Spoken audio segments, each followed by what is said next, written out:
Ahí nos estamos conectando. Muy buenas tardes, Fray Javier. Pedrín, querido amigo, hermano, por fin se nos hizo. Oye, esto está más platicado que una boda de rancho esto. Ya sé, pero vamos a disfrutar muy bien. Saludamos a las personas que se van conectando. Saludos para todos y para todas, claro que sí. Estamos muy contentos. Yo quiero pedir una disculpa anticipada. ¿Sabes qué me pasa? De repente, mensajes después me reclaman los fieles que me dicen, oye, ¿por qué le dices por su nombre? ¿Por qué le habla de tú? Y con Javier, ya pedí la cuenta, creo que tenemos años de conocernos. Te manda muchísimos saludos mi mamá, que eres como un hijo. Doña Irma, soy hijo adoptado. Ay, soy hijo adoptado. Sí. Cuando estabas en catedral como orquestador de los coros, el maestro director de música, así es, director de música. Un par de veces te quedas ahí en la casa a dormir porque había que despertarse, pasar la misa a las 7 de la mañana en catedral, y por eso todo el cariño. Pero, Fray Javier, muchísimas gracias por conectarse con nosotros.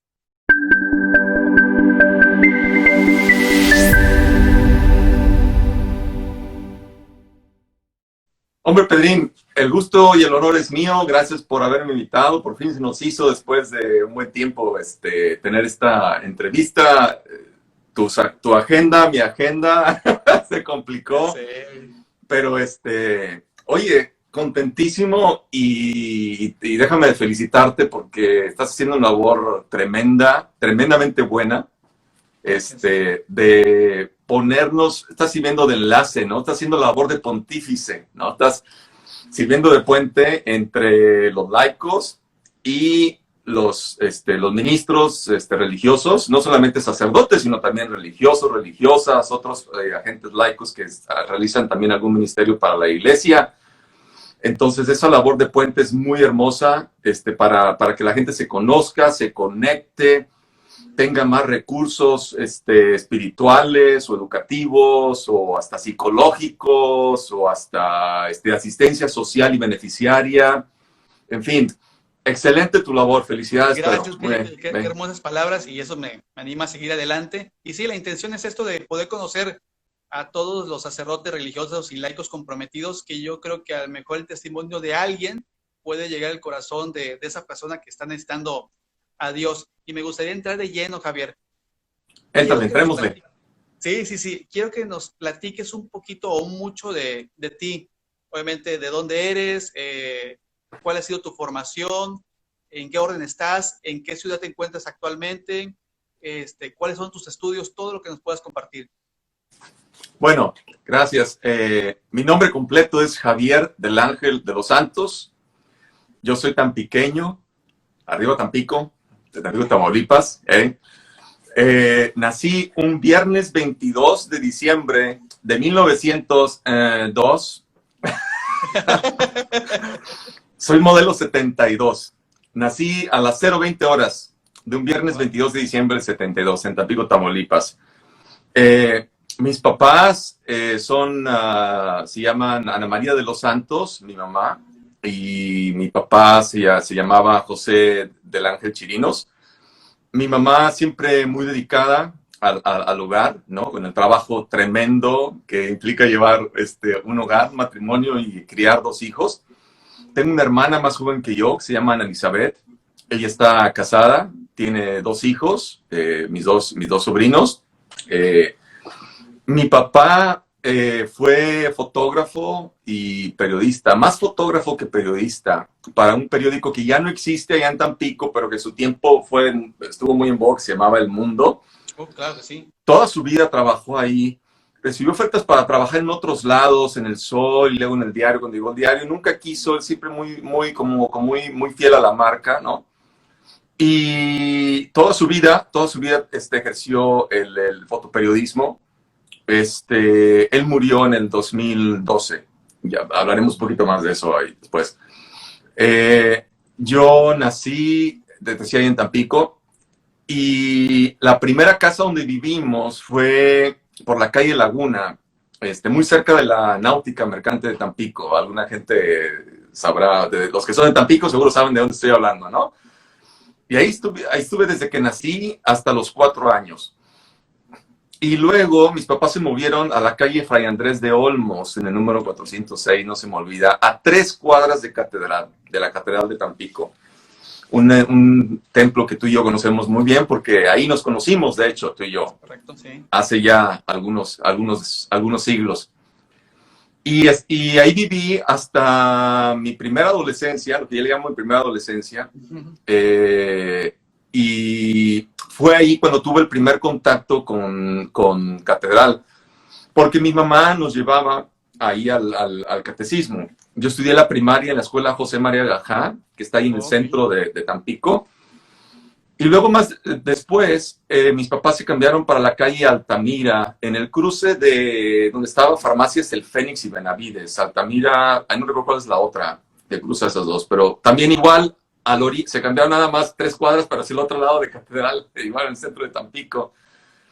Y y luego después de ahí, ya mis papás se movieron para más al norte, por acá, por el rumbo donde vive mi mamá ahora.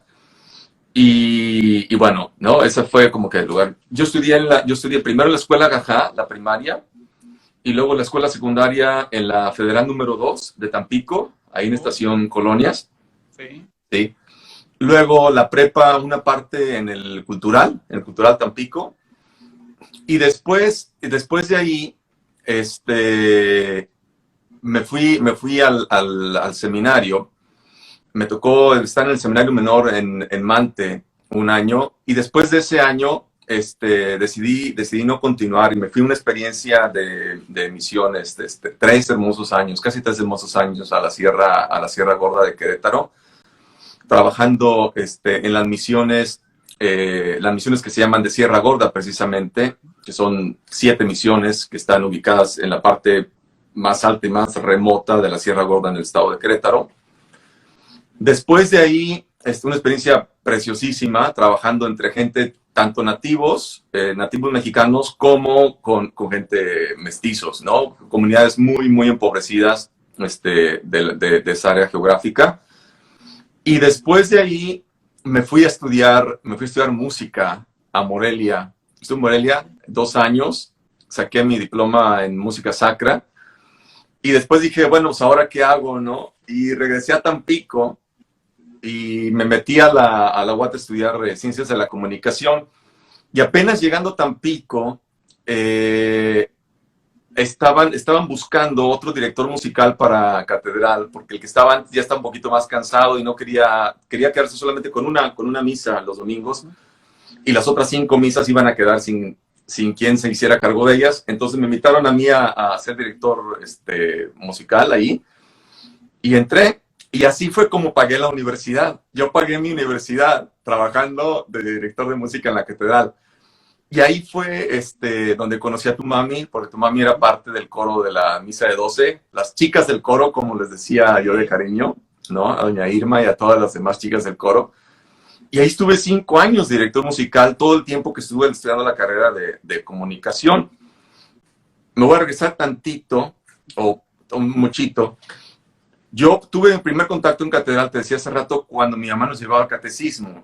Y yo siempre fui un niño muy precoz de acá y de actitud, ¿no? Siempre fui hiperactivo. Entonces, cuando tenía yo 6 años, me llevaron al catecismo. De hecho, me sacaron del kinder para llevarme a la primaria un año antes, primero. Y luego hice mi kinder ahí en el Lauro Aguirre, que está sobre Avenida Hidalgo, al inicio de Avenida Hidalgo. Y luego me llevaron al catecismo, y mi catequista era una señorita, que se llamaba Juanita. No sé qué haya sido de ella, ¿no? Si nos está viendo, si todavía vive y nos está viendo, ojalá que se contactara para que nos vea dónde estamos ahora, ¿no? Sí. Y un día, estando sentado yo en las escaleras, si tú ves Catedral de frente, de tu lado izquierdo, por dentro, de tu lado izquierdo está la sacristía, de tu lado derecho hay unas escaleras, ¿no? Un día estaba yo sentado ahí en esas escaleras, al final de una clase de catecismo el sábado, y pasó, ¿quién fue? Me parece que fue el padre Anselmo. No recuerdo si fue Anselmo o Monseñor Aldama, que estaba en ese entonces en Catedral. Me pregunta, ¿qué estás haciendo? Y le digo, pues aquí esperando a mi mamá. Y dice, ¿no quieres ayudarme en misa? Y dije, pues, yo no sé cómo es eso, ¿no? Me dijo, ven, yo te enseño cómo. Me llevó a la sacristía, me puso una sotana blanca y me dijo, vas a hacer lo que yo te diga que hagas, me vas a traer lo que yo te diga que traigas y punto. Y ese fue el inicio de mi relación ya ahora larga de más de, pues échale, 41 años con la iglesia, ¿no? Porque fui acólito de catedral hasta los 16 que terminé la prepa. Y bueno, ahí empezó mi contacto con excelentes sacerdotes muy notables, sacerdotes que yo admiraba y que quise y que quiero mucho hasta la fecha, ¿no? Dos en particular, yo recuerdo, tres en particular, recuerdo que tuvieron una gran influencia sobre mí. Primero, el obispo Arturo Szymanski, ¿no? Claro. De todo lo que reconoceremos, obispo muy joven. Él, me parece que le tocó estar en Vaticano II. ¿Es correcto? Y fue presidente de la Comisión de Liturgia. Entonces, cuando regresó a Tampico, a México, después del concilio, él se encargó de la traducción de los textos, de los nuevos textos al español, a la lengua vernácula, ¿no? Después del concilio, en su calidad de presidente de la Comisión Mexicana, de la Comisión de Liturgia del Episcopado Mexicano. Y don Arturo se preocupó mucho tiempo por nosotros los acólitos, los monaguillos, de entrenarnos, de educarnos, de que aprendiéramos algo de latín, de cómo asistir a la misa en latín, de cómo hacer la misa bien en español, ¿no? Luego conocí a otro sacerdote, también una eminencia. Tú te acordarás del padre Juan Sosa Esquivel. Por supuesto, sí, sí. Él no era párroco en catedral, él era párroco en otra parroquia, pero venía seguido con cierta frecuencia a catedral a veces a celebrar. Y bueno, Juan Sosa todos lo sabemos, los que lo conocimos, músico, liturgo, biblista, políglota, constructor, ¿qué no era? ¿No? Sí. ¿Qué no era? Y a mí me toca el privilegio, fíjate, de conocer a Juan Sosa muy de cerca, muy de acompañarlo. Inclusive después me invitó a la parroquia donde él estaba. Por él tuve el contacto, por ejemplo, con mis primeros libros relacionados con la escritura. Me daba a leer, porque yo era muy preguntón. ¿Y por qué esto? ¿Y por qué el otro? ¿Y por qué se hace así? ¿Por qué dice esto en la Biblia? ¿Y por qué en la liturgia se hacen así las cosas? Entonces, me daba a leer libros. Yo aprendí a leer desde muy chiquito. Me daba a leer libros, yo los devoraba y luego me hacía preguntas sobre eso y me hacía que yo le hiciera preguntas, ¿no? Y él fue también el primero que me dio mis primeras clases en forma ya bien privadas de latín, de hebreo y de griego. Y entonces, aquello era una delicia, ¿no? Poder estudiar con él. Y luego conocí también a otro sacerdote que en aquel entonces vivía en la casa del episcopado, en catedral, el padre Manuel Sanginés Mendirichaga. Claro, sí. Que vivió un tiempo ahí en la casa del episcopado y que luego se trasladó al convento, el monasterio de las religiosas oratrices, que está allá en Infonavit, en Tampico. Ahí está enterrado, creo, ¿no? Ahí está enterrado, además, está enterrado. Al pie de un monumento de la Virgen de Guadalupe. Sí. Al pie de ahí está enterrado. Hay una placa ahí con su nombre y una frase que hizo el obispo Rafael Gallardo García en su honor. Paréntesis, bueno, te la cuento mejor desde el principio. Con él me tocó también muchas veces ayudar misa, platicar, unas pláticas hermosísimas, interminables, de todo, de cine, de arte, de música, del mundo, de lo que quisieras. Me reforzó mis clases de griego.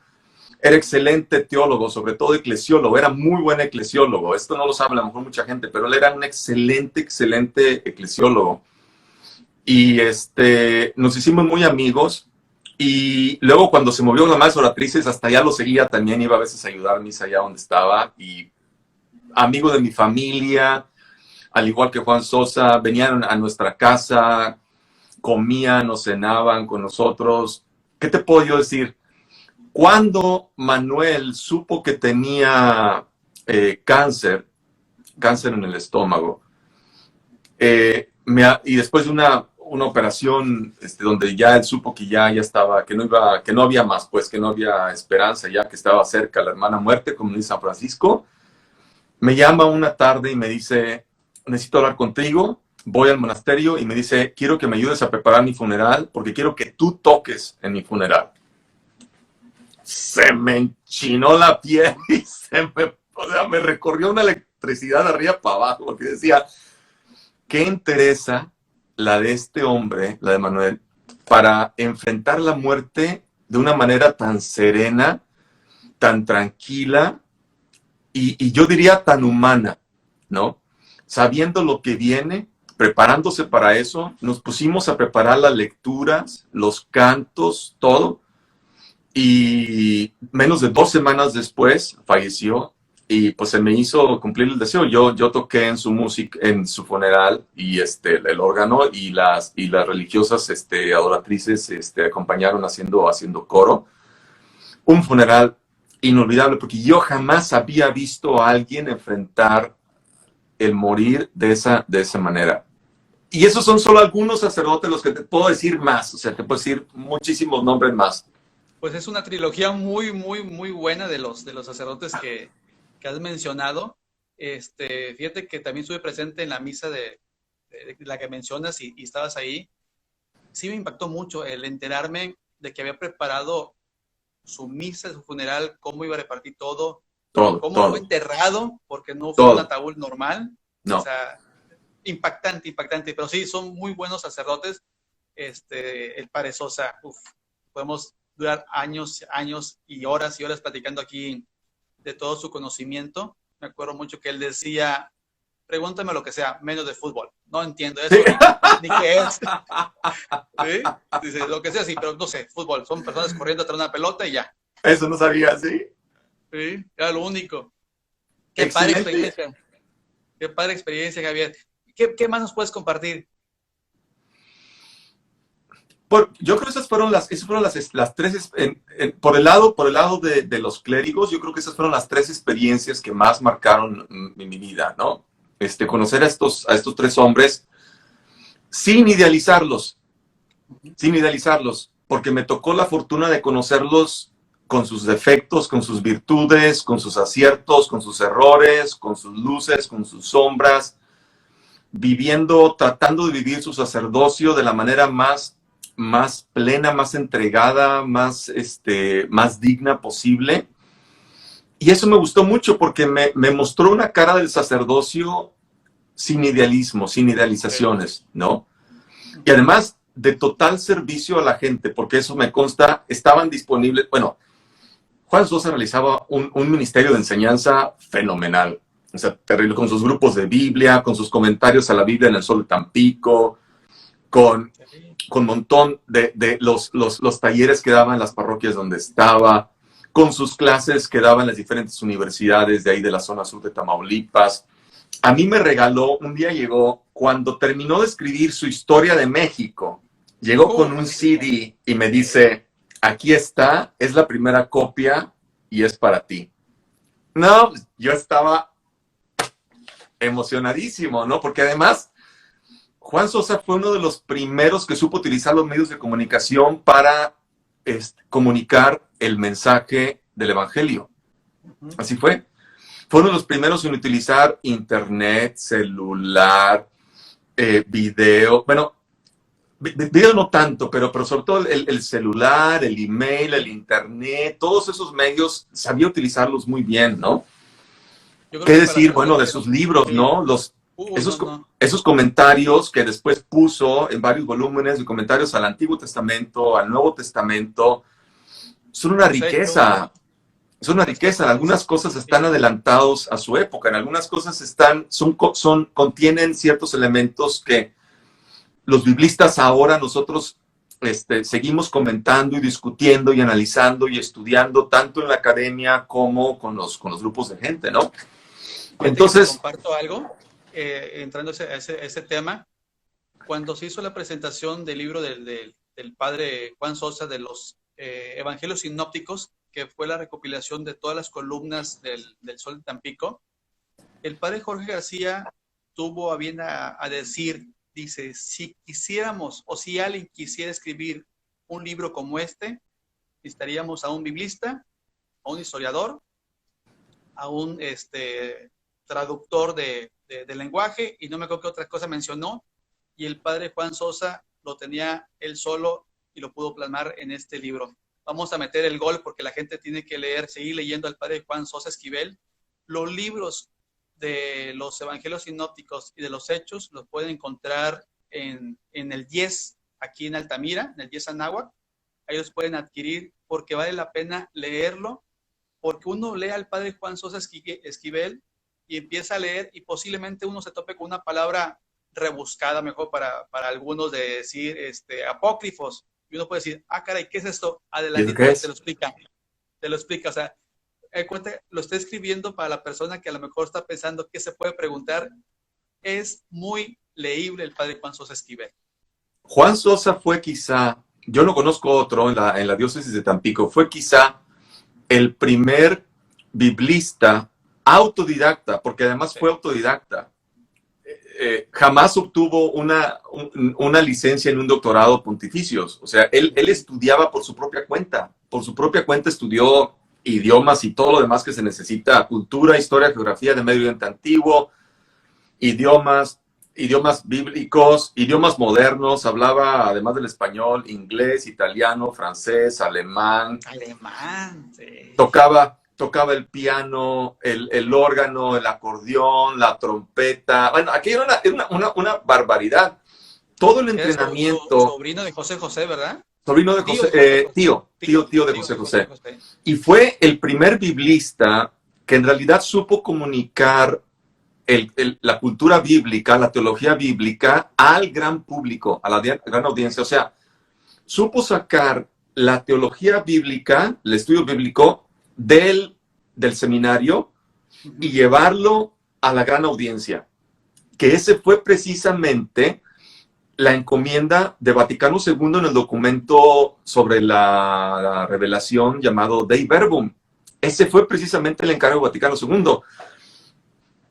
Yo no sé, cuando yo veo para atrás en mi vida y veo lo que hago ahora, ¿no? Que soy teólogo biblista, digo, ahí está la influencia. Es que ahí estaba la influencia, ¿no? O sea, le voy a poner un caso. Por ejemplo, a veces cuando nos trasladábamos de un lugar a otro, íbamos en el carro y me decía, declíname tal palabra en griego, declíname tal adjetivo, dime la conjugación de tal verbo, y aquí te equivocaste, y pronúncialo bien, y dime las excepciones de esto, y dime la regla que rige el otro. O sea, así, era una cosa, era una ¿qué te puedo decir? Una maravilla poder tener a alguien así, de acompañante y de guía y de maestro y de tutor.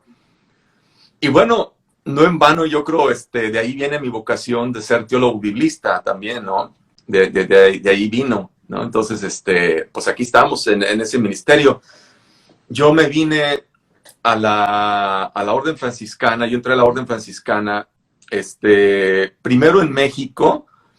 Aquí no resultó, yo venía de una experiencia de iglesia de una iglesia, de trabajar con los pobres, muy directa, muy libre, muy abierta. Y la vida religiosa en México en aquellos años, te estoy hablando de finales de los 80, principios de los 90, todavía era un poquito más restrictiva. El sistema como que o yo no funcionaba o el sistema no funcionaba para mí. Y coincidió además un tiempo con el que mi papá se puso muy, muy enfermo. Entonces decidí salirme a ayudar a mi mamá, etc. Y pasó el tiempo y bueno, terminé mi carrera de comunicación en la UAT. Trabajé en el IES, yo fui director de humanidades en el Centro de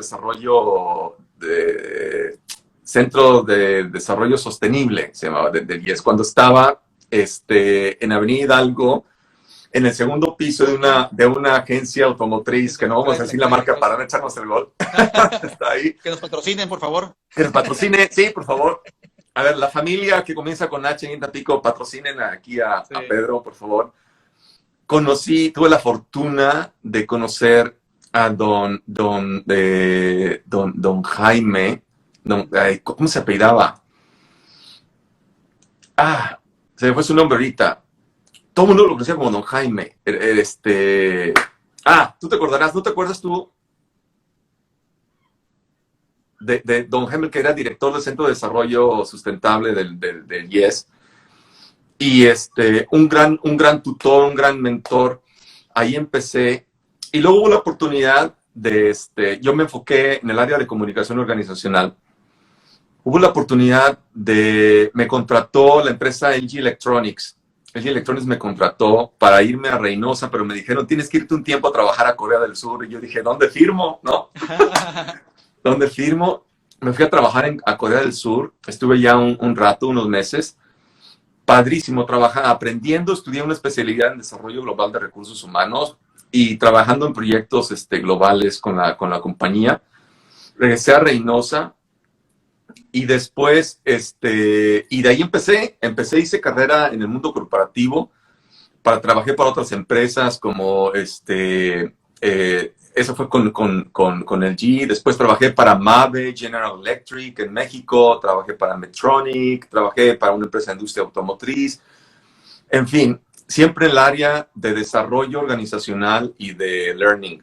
Esa era como mi área de expertise y que incluía cosas como entrenamiento, comunicación, reclutamiento, desarrollo organizacional, cambio, change management, ¿no? La administración del cambio. Padrísimo, aprendí muchísimo, viajé muchísimo, trabajé para estas empresas en Estados Unidos, en Canadá, en Corea del Sur, en México. Viajaba muchísimo y siempre en contacto con la iglesia de una u otra manera, tratando de ayudar desde donde yo estaba, ¿no? Con algunas organizaciones eclesiales o dirigidas por religiosos o religiosas. Y llegó el año del 2010. Ese fue el año que yo le llamo donde Dios se la cobró y se la cobró en serio, como solo Él se la sabe cobrar.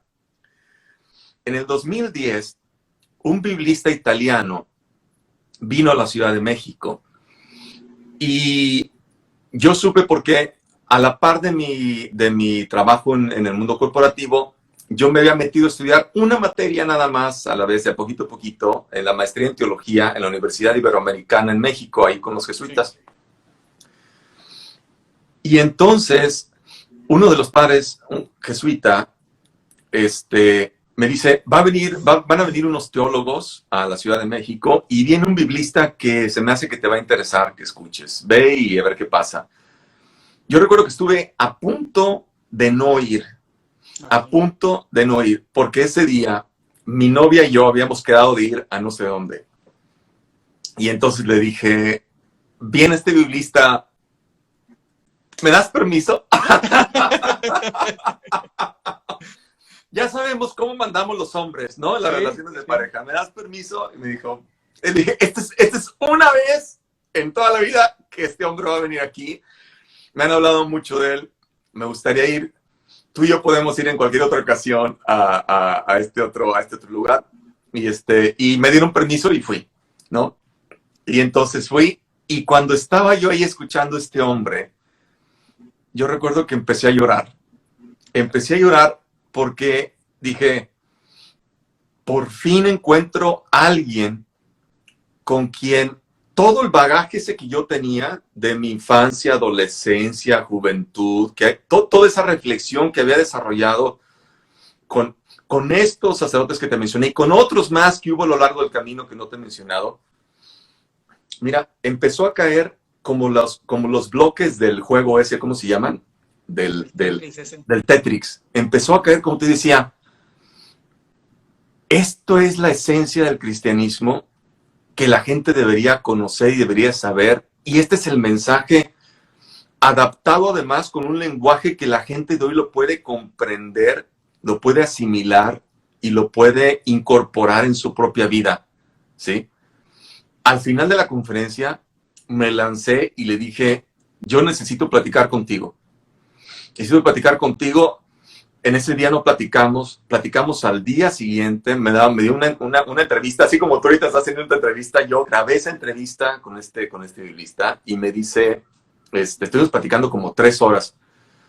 Y yo contándole de mi vida, contándole lo que hacía, contándole mi labor de iglesia, todo, porque siempre, tú sabes, estuve de una manera u otra pegado a la iglesia, en contacto con la iglesia.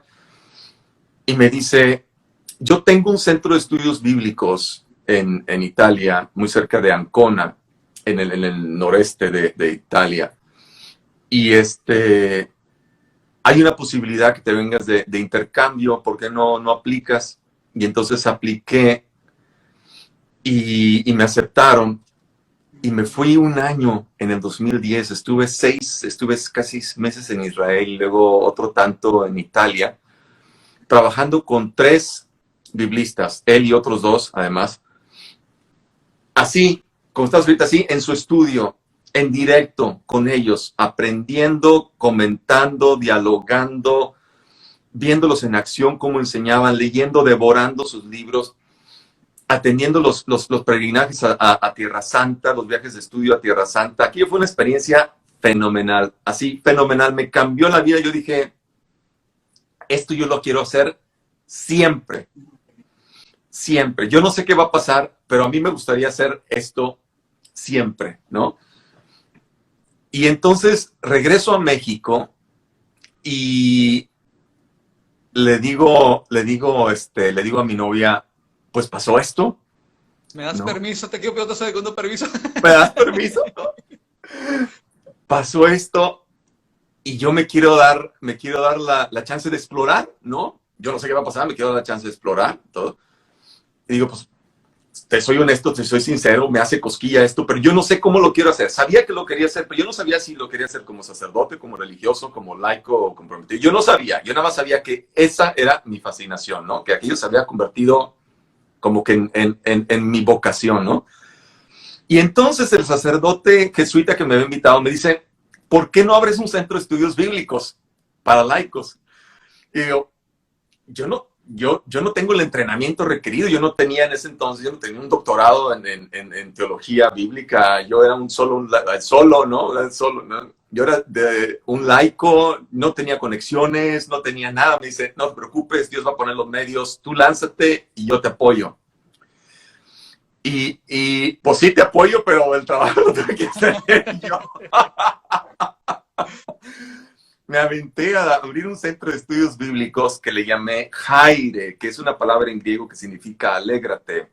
Son las primeras palabras en griego que le dice el ángel Gabriel a María en el Evangelio según Lucas, ¿no? Le dice, Jaire María, que jaritomene, joquirios metasú. Alégrate tú, la llena, la favorecida de la gracia, porque el Señor está contigo. Porque ese era el lema. Yo decía, el Evangelio es solo para que haya vida y para que haya alegría en plenitud. Y el nombre me hacía clic, ¿no? Decía, esto, ¿no?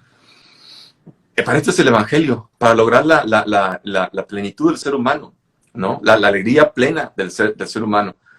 Y entonces empecé con el Centro de Estudios Bíblicos, ya no regresé al mundo corporativo, me asocié con un amigo y pusimos una empresa de consultoría a partes iguales, pero él trabajaba más en la consultora que yo, porque yo estaba dedicado más al apostolado. Empecé a viajar, me empezaron a llamar, empecé a incorporar otros biblistas que conocí en México a que se subieran, a que se montaran en este proyecto padrísimo. Dábamos talleres, seminarios, conferencias, retiros bíblicos en muchas partes de México. Después un amigo sacerdote que estaba en Estados Unidos, en la diócesis de Brownsville, me dice, ¿por qué no vienes para acá? Y digo, ok, no voy para allá. Y allá me dicen, sí, pero tienes que traer una carta de recomendación de alguien que te recomiende, ¿no? Y dice, yo no era sacerdote, ¿no? Ya sabes cómo es a veces en este medio, ¿no? Si eres sacerdote, las puertas están abiertas. A veces los laicos tienen un poquito más de problema, ¿no? Para entrar. Sobre todo cuando son en áreas de enseñanza, ¿no? De enseñanza de teología. Y entonces, le dije a mi amigo que para entonces ya era el decano de la Facultad de Teología en la Universidad Gregoriana de Roma. Le dije, me invitan a Estados Unidos, pero nadie me conoce. Me dice, no te preocupes. Y me mandó la carta de recomendación más hermosa que te puedas imaginar. Y llegó un 22 de diciembre como regalo de cumpleaños. Wow. Y esa fue la carta que me abrió las puertas en Estados Unidos. Y de ahí empecé a dar cursos, talleres, seminarios, conferencias, retiros también acá en Estados Unidos. Y en eso estaba, y un amigo que yo había conocido en México, por ahí por los 90s, él costarricense, había vivido en México unos años, se había entrado a la orden franciscana aquí en Estados Unidos, y me dice, pues ya que estás haciendo todo esto, ¿por qué no regresas a la orden? Y dije yo, ni más, esto me gusta mucho, ¿no?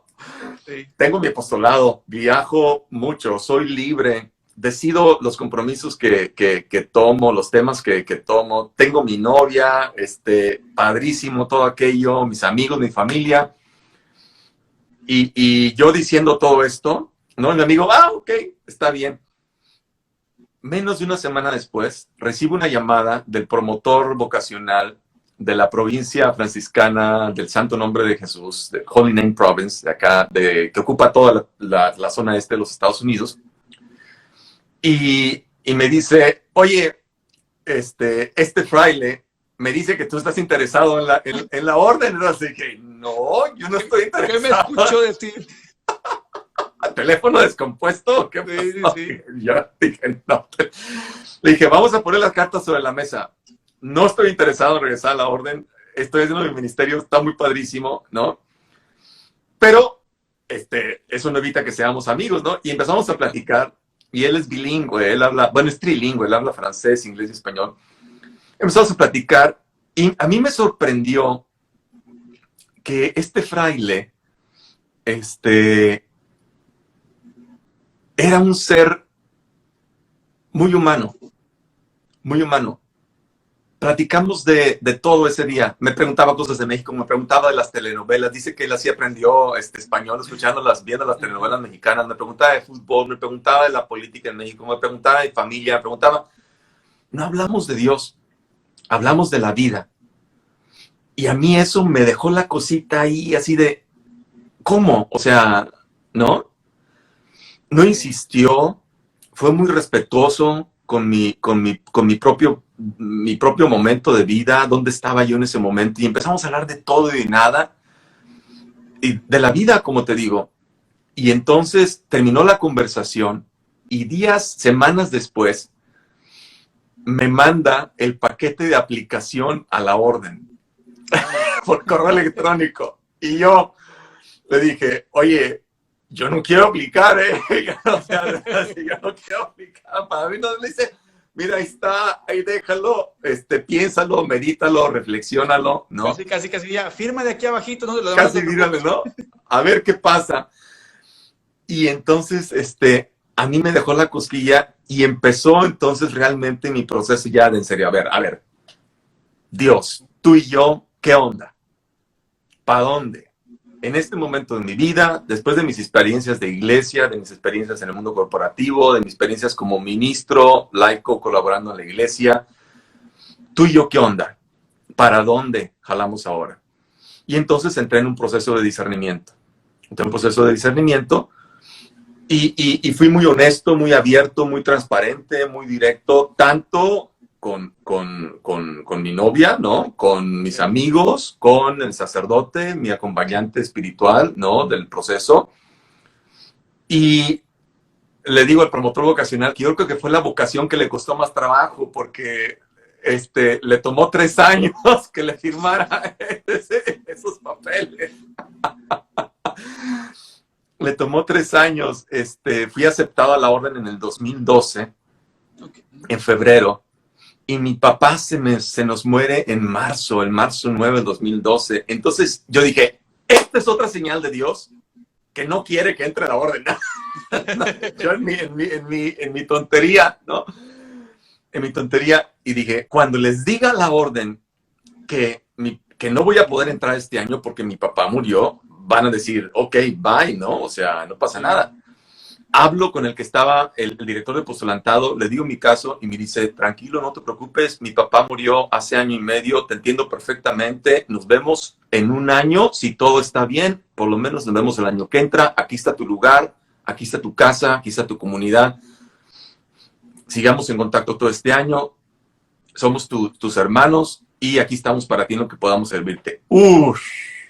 Sí. Pues aquello fue, olvídate. Y entonces, claro, en el medio, yo vine, en esos 3 años, yo vine acá a la provincia esta de Holy Name, conocí a los frailes, conocí a algunos de sus casas, conocí sus ministerios, conocí su modo de vida, una iglesia mucho más abierta, mucho más dialogante, una orden mucho más en contacto con una realidad muy compleja como es la realidad de Estados Unidos. Frailes excelentes en todos los campos, en el campo educativo, en el campo del servicio de asistencial a los pobres, a los inmigrantes indocumentados, a los niños, adolescentes y adultos drogadictos, Wow. frailes artistas, arquitectos, abogados, ingenieros, trabajadores sociales, biblistas. Aquello fue para mí, decir yo, ¿para dónde? ¿No? O sea, había tanto. Y además entro y me dicen, os digo, estoy en el proceso y me dicen, ¿tú qué quieres hacer?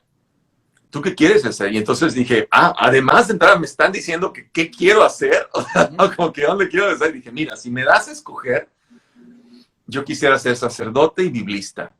Eso es mi pasión. En el proceso puede pasar lo que sea y lo entiendo, pero sacerdote y biblista. Entonces, me fui a un retiro, estando en México, me fui a un retiro, y en ese retiro fue donde yo dije, yo doblé las manos y dije, Dios, ya no puedo más, tú estás a cargo, y tú me tienes que dar la fuerza, la inteligencia y todo para poder decirle a todo el mundo, empezando por mi novia, ¿no? Que yo quiero probar la vida religiosa franciscana, sabiendo en Estados Unidos, ¿no? Porque sabiendo que además podía pasar cualquier cosa. Yo podía venir y podía decir, ¿sabes qué? Ya experimenté y no me gustó. O yo podía venir y ellos me podían decir, ¿sabes qué? Pues muy padrísimo, pero pues no nos gustas, ¿no? Y vas para atrás, Sí. ¿no? Entonces le dije a Dios, ¿sabes qué? Tú ganas, aquí estoy, haz de mí lo que quieras, nada más no me dejes, no me vayas a dejar, ¿sí? Y aquí estoy, fue dolorosísimo, como te podrás imaginar, pasar el proceso de decir adiós a la novia, al trabajo, a los amigos, a la familia, al centro de estudios bíblicos que con tanto cariño había yo Sí. fundado. Lo cerré, por supuesto, porque aquí no podía continuar. Todavía como postulante me dejaron continuar con algunos cursos online, me dejaron hacerlo y luego ya lo tuve que cerrar. Entonces entré en el Qué, qué, 2013 a la orden. qué, qué fuerte, ¿eh? Qué impresión, porque te das cuenta que estoy pensando en varias preguntas y todas las has contestado. Que, la verdad que me impacta mucho tu testimonio vocacional, tu testimonio de vida. Es muy bonito, muy bonito. ¿Y luego qué más? Perdóname. Bueno, luego las etapas por las que uno pasa acá en la vida religiosa son, uno ingresa al postulantado, que en este caso es un año. A mí me enviaron a una ciudad que se llama Silver Spring, en el estado de Maryland, que pertenece al área metropolitana de Washington, D.C. Ahí estuve un año. Luego me mandaron al noviciado a Burlington, Wisconsin, en Estados Unidos, sí, al norte, donde hace frío, ¿no? Muy frío, de menos 25 Sí. bajo cero, ¿no? Centígrados. Ahí hice mi noviciado. Y un año después hice la primera profesión de votos, ¿no? Los votos religiosos de vivir el evangelio en pobreza, castidad y obediencia.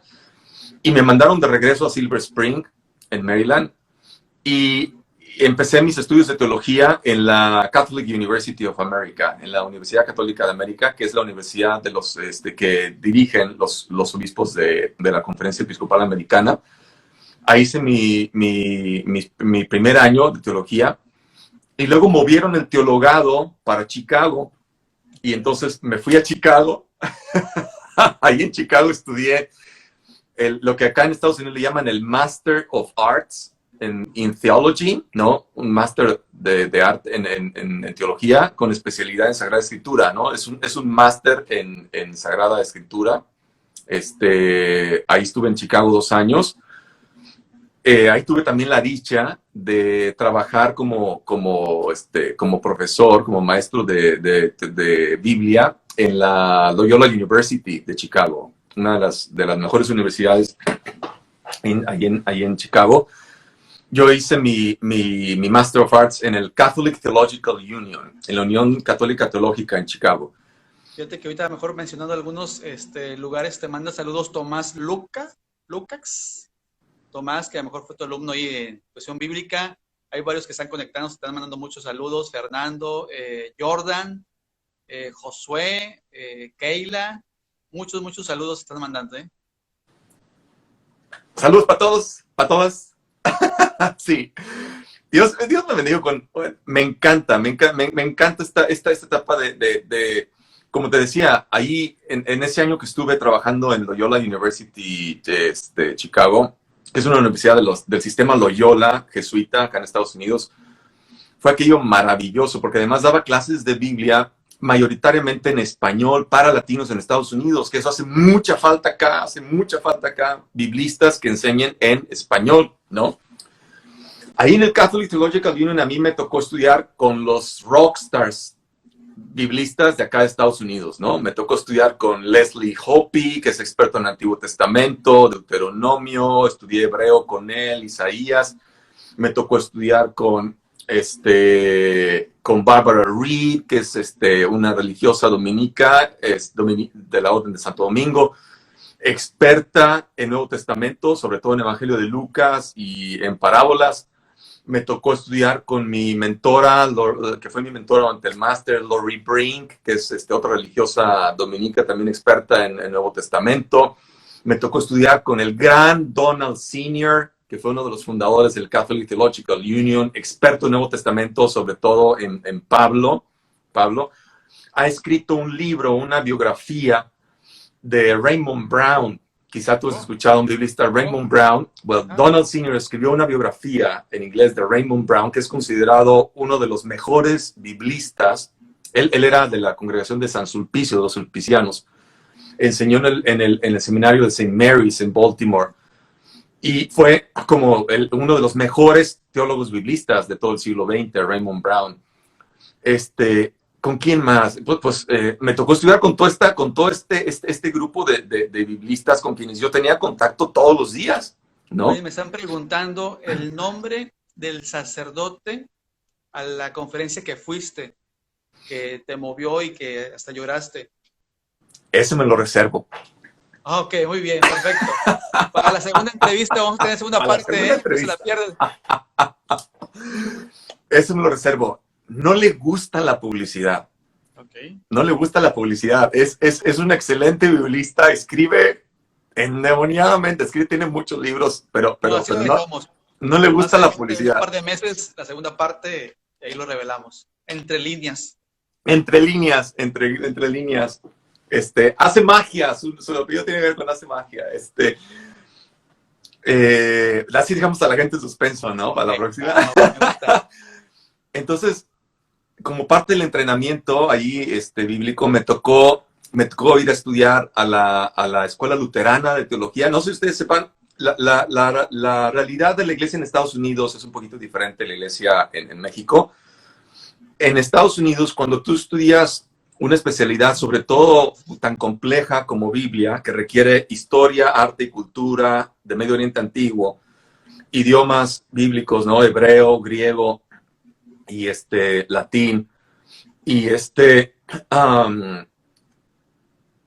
parte del currículo me exige que estudies algunas materias en universidades protestantes. Sí. Y cuando digo protestante, estamos hablando de los protestantes que se consideran protestantes, llamémosle así, muy serios, ¿no? O sea, luteranos, presbiterianos, anglicanos, calvinistas, ¿no? Entonces me tocó ir a estudiar, por ejemplo, 2 cursos a la University of Chicago, ¿no? Con un excelente profesor de Nuevo Testamento y muy joven, además. Me tocó ir a estudié Pablo con Donald Senior en la escuela católica, y luego estudié Pablo con otra profesora en la Universidad Luterana, que fue una maravilla. Estudié griego en la escuela de los McCormick School, que pertenece a los presbiterianos. Entonces, todo eso redondea la formación teológica, la formación bíblica, ¿no? Y es muy padre porque te da contacto con otras experiencias, ¿no? Por ejemplo, llegó a haber clases, por ejemplo, en University of Chicago, que es una de las universidades más prestigiosas de Estados Unidos. Y digo esto sin afán de presumir, sino, o sea, todo ha sido gracia, Cuando haces lo que te gusta, las cosas, Dios va poniendo los medios, la gente, los recursos, y las cosas pasan y caen, va cayendo en su lugar, ¿no? Y yo recuerdo que llegué a ser el único católico en algunos grupos donde estudié. Okay. Y eso te reta de otra manera. Llegué a ser el único católico en un grupo sobre parábolas de Jesús en University of Chicago. Y el único católico en la escuela luterana cuando estaba estudiando Pablo ahí. Entonces, eso para empezar, se siente uno bien nervioso. Sí. Porque seamos bien honestos, nuestros hermanos protestantes, sobre todo los serios, de los que ya mencioné antes, tienen un conocimiento muy, muy extenso, muy amplio de la Sagrada Escritura, que a veces a mí me da vergüenza, o me daba vergüenza, ¿no? O sea, sí. Entonces, meterte en esas ligas, en esas lides, ¿no? A dialogar, a platicar, a discutir, a comentar. Cuando eres el único de tu iglesia en ese grupo, y además hay de todas las demás iglesias que te puedas imaginar, como experiencia académica es maravillosa. Como experiencia de diálogo ecuménico, fenomenal, ¿no? Y como experiencia en tu formación como ministro, como académico también, te da muchas tablas. Entonces yo estoy agradecido con la orden, con mi provincia, la provincia de Holy Name, que me permitió estar ahí ese tiempo y obtener ese grado.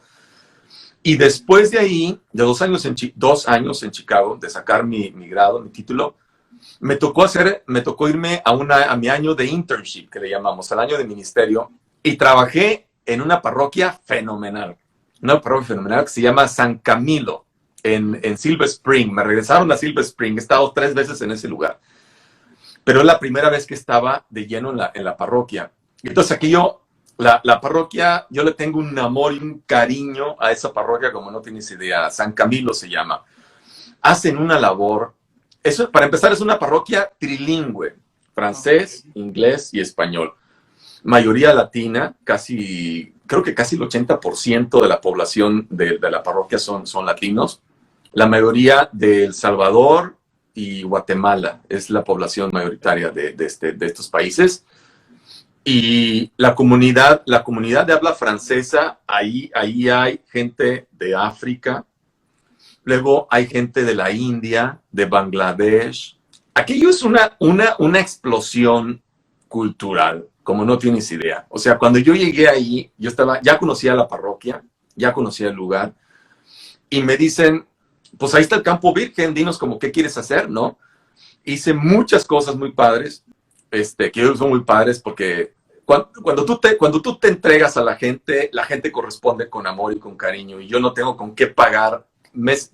Pocas veces en mi vida me he sentido tan amado, tan recibido, tan acogido, tan integrado como en ese lugar. Entonces, si alguien de aquí, desde San Camilo, me está escuchando ahorita. Sí, te están escuchando, ¿eh? Ya saben que los amo y que los extraño mucho. Y te voy a decir, porque sé que en una de tus preguntas que haces a tus invitados es cuál es una de las experiencias más sí, llegadoras, ¿no? De esto. Ya estoy adelantando tu pregunta. Hombre, adelante. Una de las experiencias fue esta. En San Camilo me tocó iniciar lo que se convirtió en el grupo de estudio bíblico en español más grande de la arquidiócesis de Washington. Wow. 120 personas en promedio, todos los miércoles de 7 a 9 de la noche, reunidos para estudiar la Biblia. Wow. Así, de ese tamaño.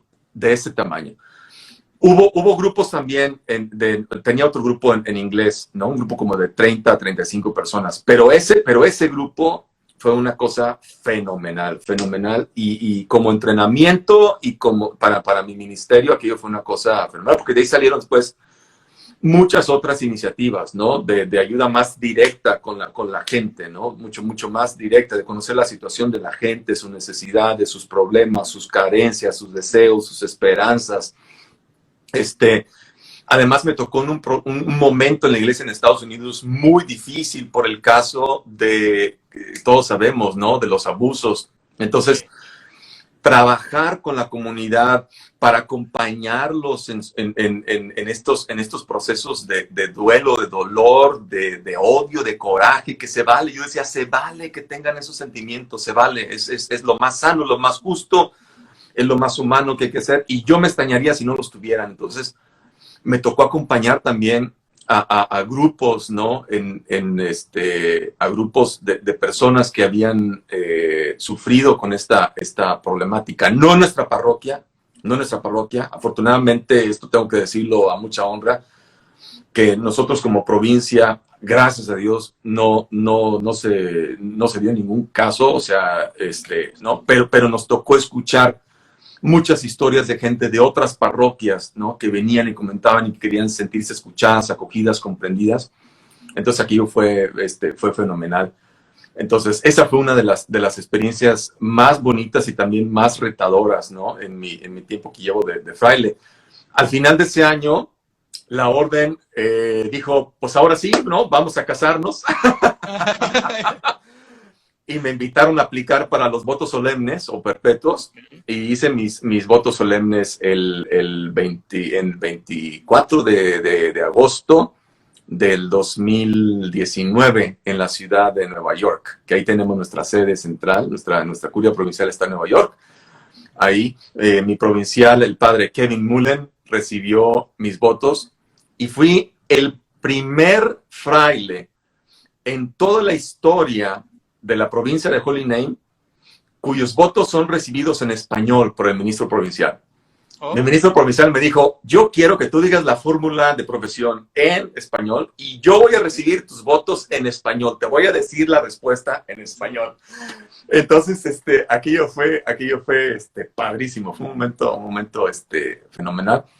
Y después de ahí, para terminar mis estudios al sacerdocio, me enviaron, pedí la oportunidad de venir a estudiar a Boston College, para hacer el Master in Divinity, que son el Master en Divinidad, que son los estudios requeridos por la Conferencia del Episcopado Americano para la ordenación sacerdotal, y en eso estoy. Okay. Ya llevo un año acá en Boston, me falta otro año para terminar. Y el pasado 14 de abril me ordenaron de diácono, entonces soy un diácono en transición ahorita. Y Dios mediante mayo, junio del próximo año, si Dios quiere, si todo sale bien, si la provincia no se arrepiente, esperamos la ordenación sacerdotal. Entonces, padrísimo, Javier. 7 años. Qué buena vida has tenido, qué buena experiencia. Quiero saludar muchísimo a Tomás Lucas, así está registrado, dice que fue tu alumno, está muy agradecido contigo, excelente profesor, te echa muchísimas porras.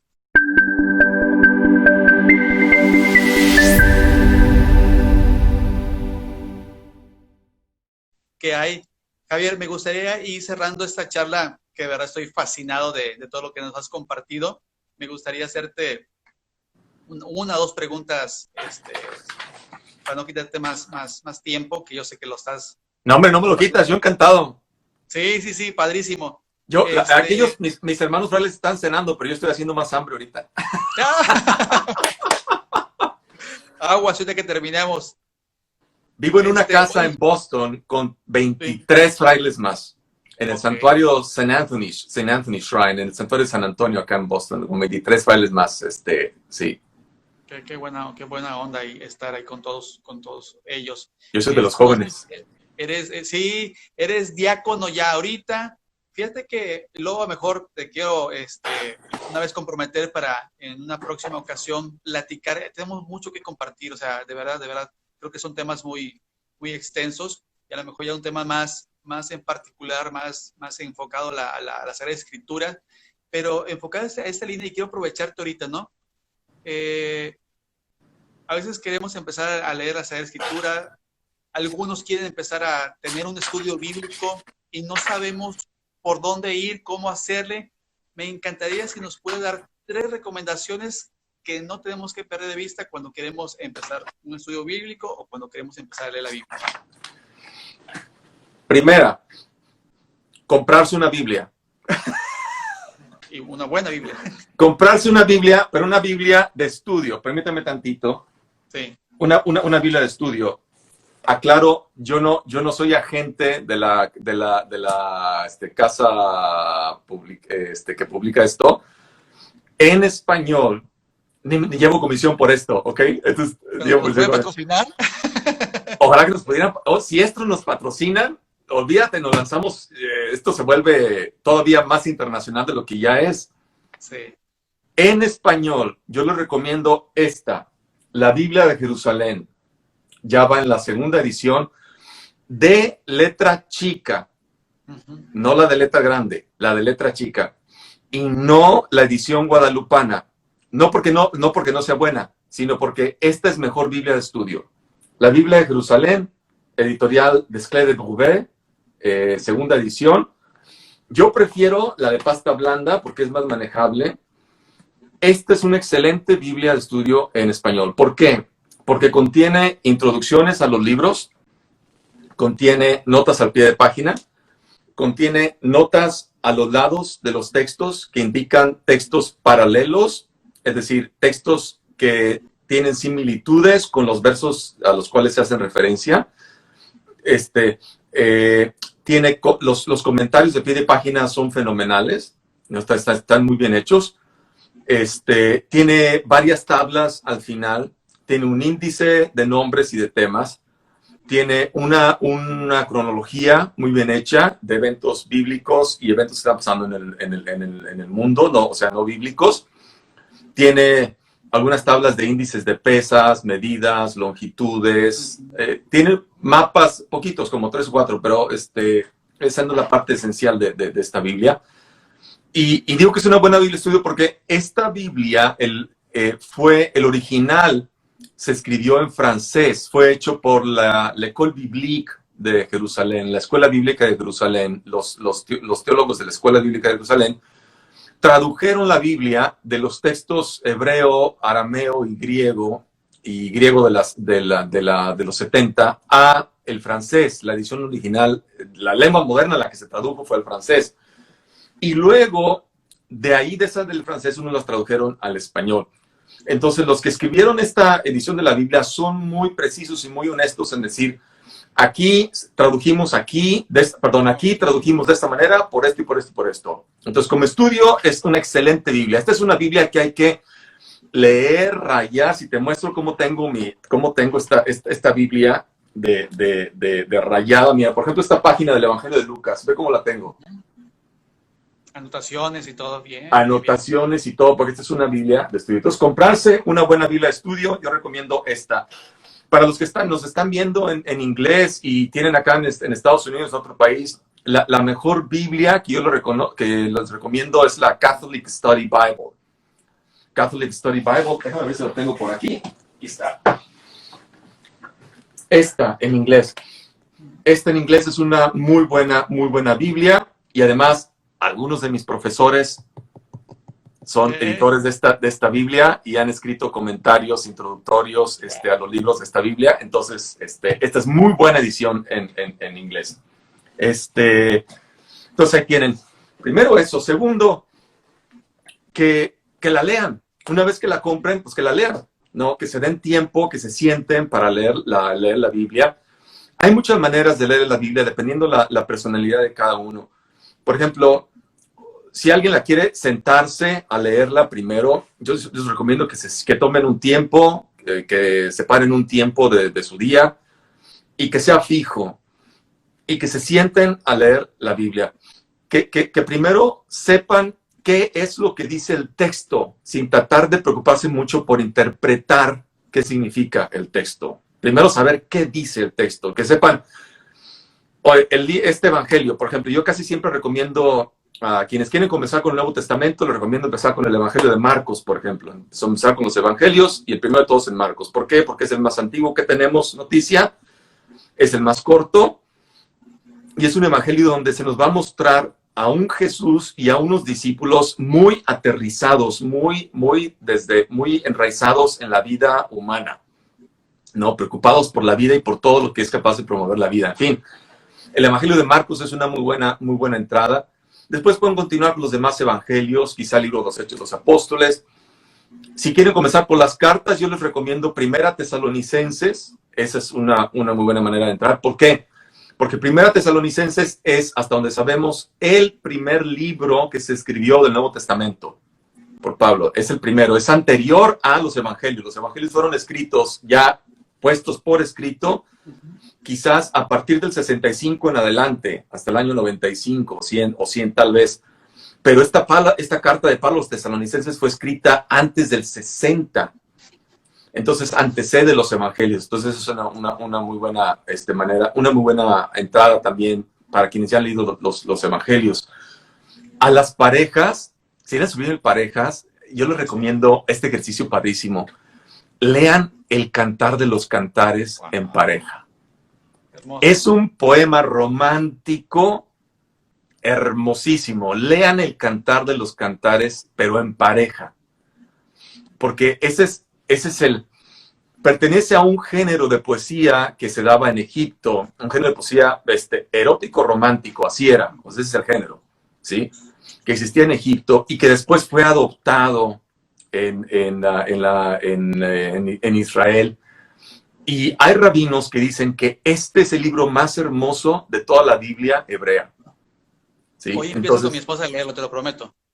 Léanlo, y eso que habla de este amor humano, porque el libro habla de un amor plenamente humano. Después, en el siguiente nivel, habla del amor de Dios con cada uno de nosotros.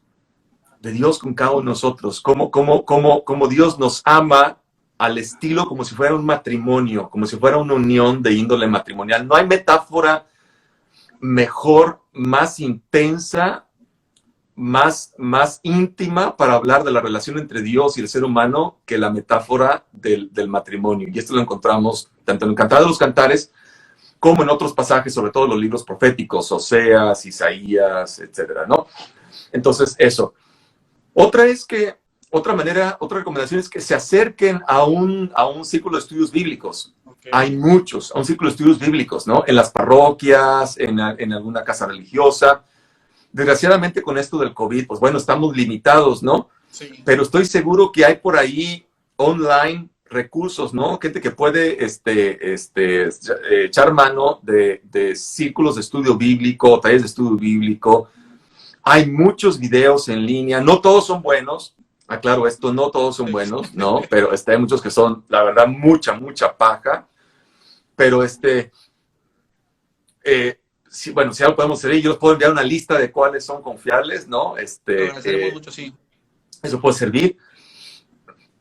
Orar, o sea, leer la Biblia en un grupo, ¿no? Con otras personas. Otra manera que yo lo recomiendo es lo que se llama la Lectio Divina, ¿no? Seguramente has oído hablar de la Lectio Divina, ¿no?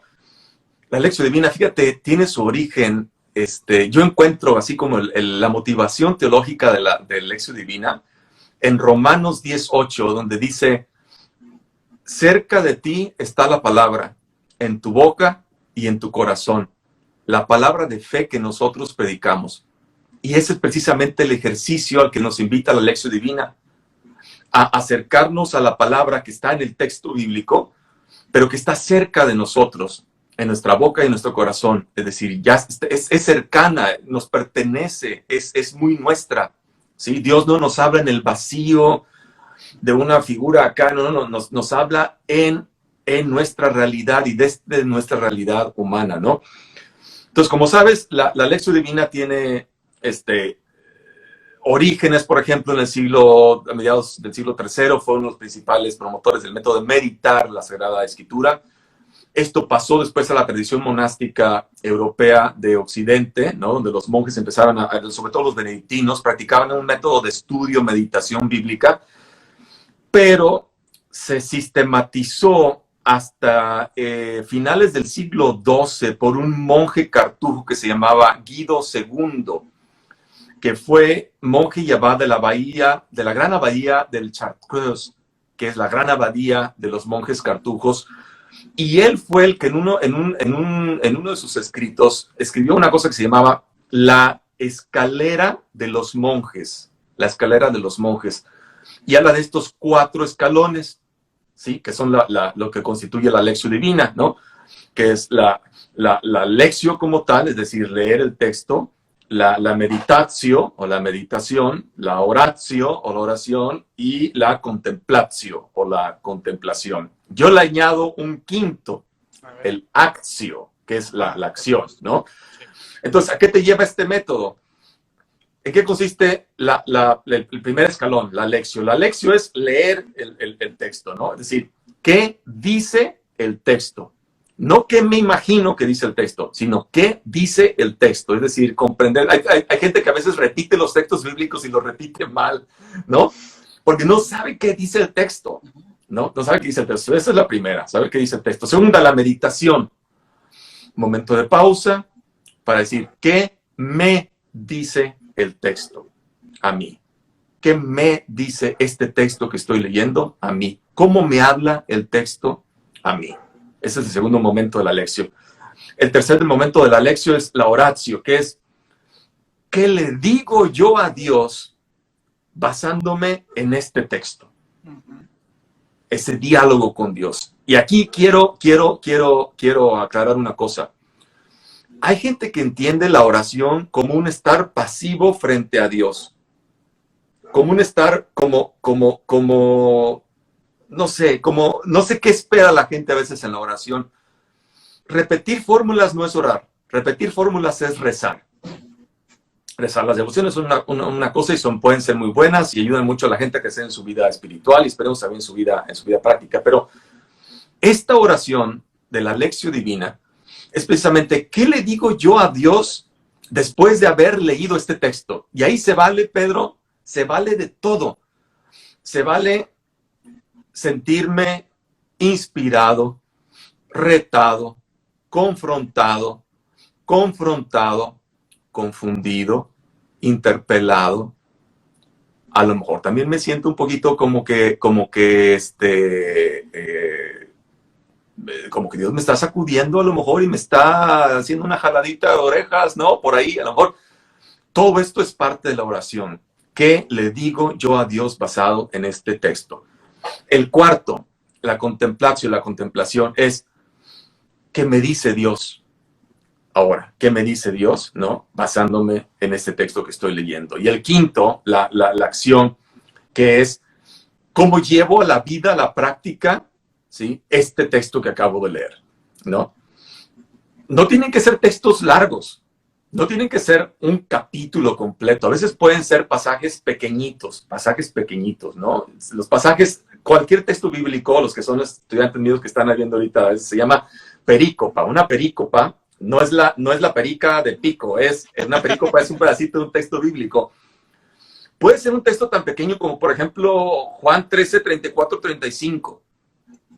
Ámense los unos a otros como yo los he amado. En esto conocerán todos que son mis discípulos, en que se aman los unos a otros. Punto. Leamos eso. ¿Qué dice el texto? ¿Qué me dice el texto? ¿Qué le digo yo a Dios basado en ese texto? ¿Qué siento yo, creo yo que Dios me dice basado en este texto? Y luego, ¿cómo voy a vivir yo en mi vida cotidiana este texto? Y eso es la lección divina. Y eso se puede hacer individual, o se puede hacer en familia, o se puede hacer en grupos parroquiales más grandes, etc. Hay toda ¿no? Esa es en esencia la metodología.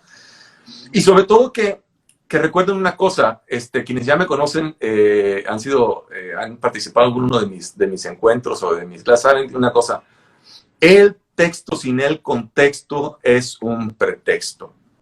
Por eso se necesita, los textos bíblicos fueron escritos en una cultura, en una época, en unos idiomas, con una mentalidad que no pertenecen a la nuestra. Y por eso necesitamos de ayuda, de guía. Puede ser un libro, puede ser un profesor, un maestro de Biblia, ¿no? Que nos ayude a comprender lo que el texto dice y a poner el texto en su contexto. Porque cuando sacamos el texto del contexto, entonces lo utilizamos como pretexto para cualquier cosa. Y a veces justificamos cosas, ¿no? Yo les pongo un ejemplo clásico. No sé si te estoy tomando mucho tiempo, pero bueno, yo me emociono con esto. Tú dime cuánto paro, porque si no, no acabo. Mira, lo bueno que aquí no pagamos nada más el puro internet. Oye, sí, eso está padrísimo, que no tengamos que pagar, pero absolutamente nada de esto, ¿no? Por ejemplo, hay un texto en Mateo 18, 8, 10, que dice, si tu ojo tu mano, si tu ojo te es ocasión de tropiezo, dice, sácatelo y arrójalo fuera de ti. Si tu mano te es ocasión de tropiezo, córtatela y arrójala dentro de ti. Si tu pie te es ocasión de tropiezo, córtatelo y arrójalo dentro de ti. Eso dice el texto. La pregunta ahora es, ¿qué significa eso? Porque si interpretamos la Biblia de manera literalista, caemos en lo que se llama fundamentalismo bíblico. Y el Concilio Vaticano II, sobre todo en el número 12, que los invito a leer ese número 12 del Concilio Vaticano II, dice que hay que interpretar la Biblia de acuerdo con la finalidad y la motivación, lo más que se pueda conocer, ¿no?, que tuvieron los agiógrafos, es decir, los que escribieron los textos bíblicos. Si fuéramos unos fundamentalistas bíblicos, nos tendríamos que sacar el ojo, cortar la mano y cortar el pie, porque y las asambleas cristianas serían una bola de gente ciega, manca y coja. Porque ¿quién no tropieza todos los días? ¿Quién no tropieza? Entonces, cuando entendemos lo que significa el texto, es decir, el ojo, ¿te cuento lo que significa? Sí, por favor. Ahí les va. El ojo es la intención, la mano es la acción y el pie es la dirección. El evangelista está dando con metáforas para darnos un mensaje. Todavía nosotros lo decimos hoy, fíjate, cuando alguien dice, ese me miró con malos ojos, ¿qué significa? Que me está mirando con mala intención. Cuando uno dice, manos a la obra, ¿qué significa? Vamos a actuar, vamos a trabajar, vamos a echarle acción. Cuando digo, esa persona anda en malos pasos, ¿qué significa? Que se anda portando mal. Entonces, lo que dice ese texto es que si tu intención, tu acción o la dirección de tu vida son ocasión de tropiezo, es decir, de escándalo para la comunidad y para ti, no lo hagas. Aleja de ti, corta de ti de tajo esa intención, esa acción o esa dirección de vida, ¿sí? Para que no seas ocasión de tropiezo para la comunidad. Ahí está. Oye, es que padre, o sea, vale oro ahorita esa explicación, porque yo creo que a lo mejor jamás lo habíamos escuchado de esta manera. Sí, y eso es, y no estoy haciendo nada extraordinario, sino haciendo lo que el Concilio Vaticano nos ha pedido, ¿no? Que es interpretar la Biblia con el espíritu con el que fue escrita, ¿no? No, pero Javier, necesitamos otras 3 horas, porque hay mucho valor en los textos que necesitamos conocer, ¿no? A lo mejor parte de nuestra ignorancia, de nuestra fe, provoca que nos retiremos, hagamos cualquier pretexto, ¿no? Sí. Pero si conociéramos esto, creo que nuestra fe, nuestra vida sería muy distinta a nivel social, a nivel cultural, a nivel país. Te cambia la vida, te cambia la vida. Y mira, tres últimas recomendaciones para quien se quiera dedicar de verdad a estudiar la Biblia. La Biblia no se aprende por ósmosis, ¿eh? O sea, si yo creo que voy a abrir la Biblia y me la voy a poner y voy a aprender, nice. Sí. Así no se aprende. Así no se aprende. Esto lo aprendí de Sosa. Juan Sosa decía, no se aprende por ósmosis, ¿eh? Esto no es así. 3 cositas nada más. Dedicación, paciencia y perseverancia. Dedicación. Es decir, de verdad tiene uno que reservar una determinada cantidad de tiempo en minutos al día para sentarse y leer y estudiar, ¿no? Paciencia, porque hay muchas cosas que no se van a comprender a la primera, que se necesita el apoyo o de un texto, ¿no? Una fuente secundaria que nos ayude a entender, o de un diccionario bíblico o de clases de Biblia, ¿no? Para poder entender. Y tercera, perseverancia, es decir, no dejar de hacerlo, no dejar de hacerlo. Esto es como las novias. Si te olvidas un día de ella, ¿no? Sí. Bye, ¿no? O los novios, ¿no? O sea, o las matemáticas, ¿no? Los estudios bíblicos son así de celosos. Se requiere, como cualquier otro estudio, si se quiere aprender, un médico, si quiere de verdad aprender cómo hacer cirugías y abrir, todos los días tiene que estudiar. Un pianista tiene que estudiar, cuando yo estaba en la escuela de música, ¿no? De 5 a 8 horas diarias frente al piano, ¿no? Porque si no, no sale. Igual, alguien que quiera conocer de Biblia, a lo mejor no va a estudiar ni 1 hora al día. Pero si dice, yo tengo 10 o 15 minutos al día y me siento, y esos 10, 15 minutos soy constante, soy perseverante, soy paciente, mira, pasan cosas padrísimas. Y sobre todo que nos acordemos de una cosa, estudiamos Biblia no para saber más, sino para vivir mejor. para vivir mejor el mensaje que está contenido en la Escritura, sobre todo el centro que es el Evangelio, ¿no? Javier, no, hombre, qué maravilla, de verdad estamos recibiendo gran enseñanza de tu parte.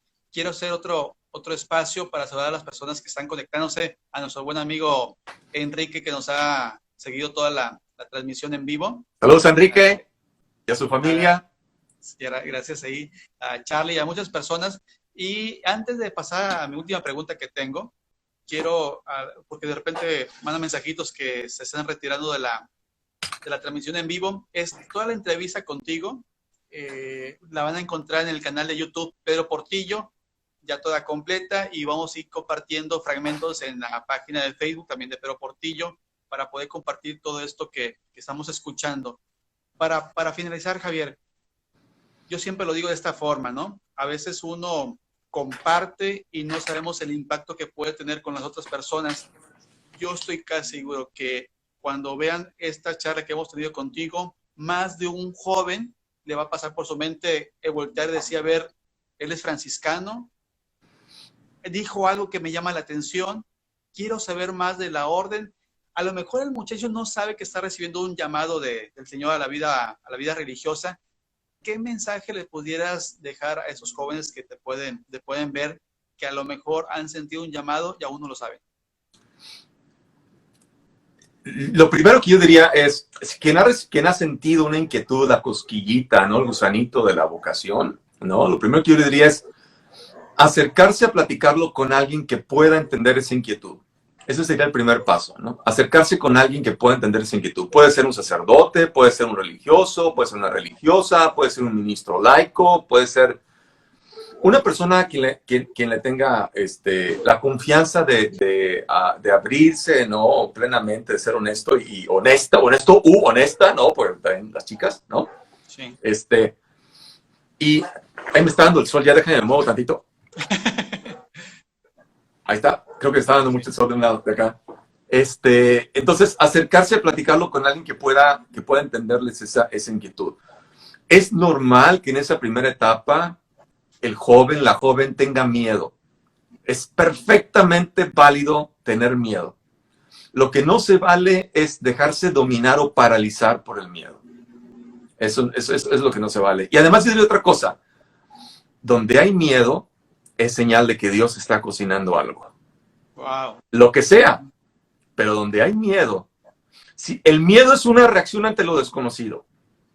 Y lo desconocido es aquello que llega y se nos manifiesta de una manera inesperada. Entonces, donde hay miedo, ya hay presencia de Dios. La palabra más repetida en la Biblia, la frase más repetida en la Biblia es: no tengas miedo. No tengas miedo a esa presencia de Dios que se está manifestando. No tengas miedo a ese encuentro con Dios. Y a dar el paso de platicarlo con alguien, ¿no? Entonces, eso es lo primero.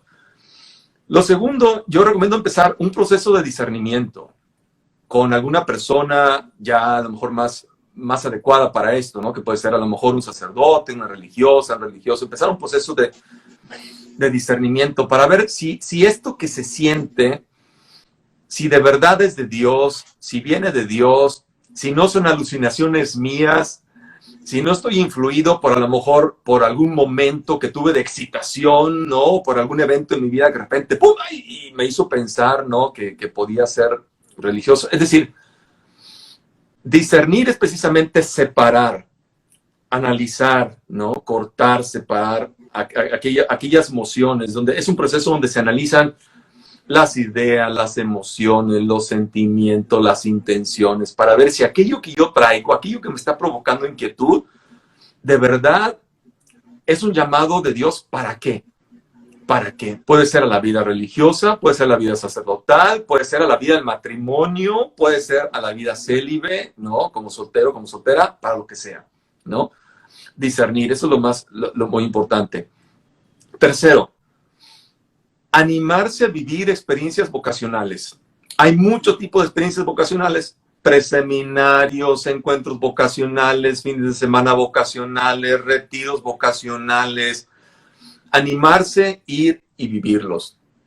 Si te quedas a la orilla de la alberca metiendo la puntita del pie, no te vas a dar cuenta si puedes nadar en esa alberca o no. No te vas a dar cuenta a qué sabe nadar. Tienes que echarte el clavado, zambullirte, probar las aguas, saber qué tan hondo está, si está frío, si está caliente, nadar ahí. Y una vez que ya te metiste en serio, o sea, que te metiste a esa alberca, ¿no? Entonces vas a saber si es, si no es, si te gusta, si no te gusta, si puedes, si no puedes, ¿no? Si es el momento, si no es el momento. Por ejemplo, a mí me tocó que cuando era la primera vez no fue mi momento. No fue mi momento y creí que aquello ya estaba olvidado y que aquello ya estaba fuera y Dios buscó otra manera de llegar y llegó, ¿no? Y llegó y acuérdense de una cosa,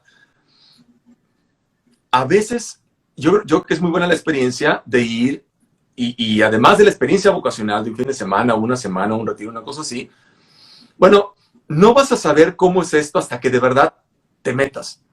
Entonces, por ejemplo, si le dedicas un año de tu vida, llámese postulantado, aspirantado, curso introductorio, si le dedicas ese año a Dios y a ti mismo, yo creo que es una muy buena experiencia para conocer si aquello que traes de verdad es un llamado de Dios a la vida religiosa y sacerdotal o si es otra cosa, ¿no? A la vida matrimonial. Y te puedo decir una cosa, no es un año perdido. No es un año perdido para nada. Puede ser a veces más de un año, ¿no? Hay quienes, por ejemplo, como en tu caso, estuvieron más años en el seminario y aquello te va a servir para la vida.